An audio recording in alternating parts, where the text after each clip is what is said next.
যদি আপনি কোরবানির ঈদের দিন এই তিনটি কাজ না করেন তাহলে আপনার কোরবানি সম্পূর্ণ হলো না। ১ নাম্বার, প্রথম কাজ, ঈদের দিন ফজরের নামাজ পড়ার পর,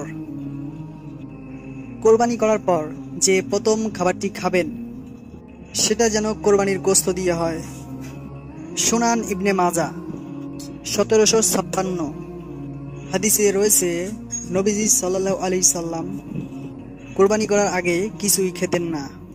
দ্বিতীয় কাজ, ঈদের নামাজ কোরবানি করার আগেই পড়তে হবে।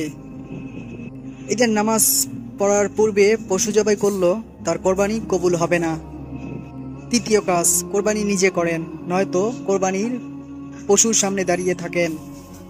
মুস্তারাক হাকিম ৭৫২৫ বর্ণিত, নবীজি ওনার কন্যাকে বললেন, মা, কোরবানি করার সময় পশুর সামনে দাঁড়িয়ে থাকবে, এতে আল্লাহ তোমার তামাম গুনাহ মাফ করে দেবেন।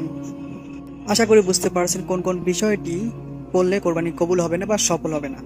তো আমাদের এই ভিডিওটি শেয়ার করে দেবেন অবশ্যই, যাতে সবাই দেখতে পারে, এবং ইসলামিক ভিডিও ভালোবেসে থাকলে আমাদের চ্যানেলটি সাবস্ক্রাইব করুন এবং সঙ্গেই থাকবেন। আল্লাহ হাফেজ।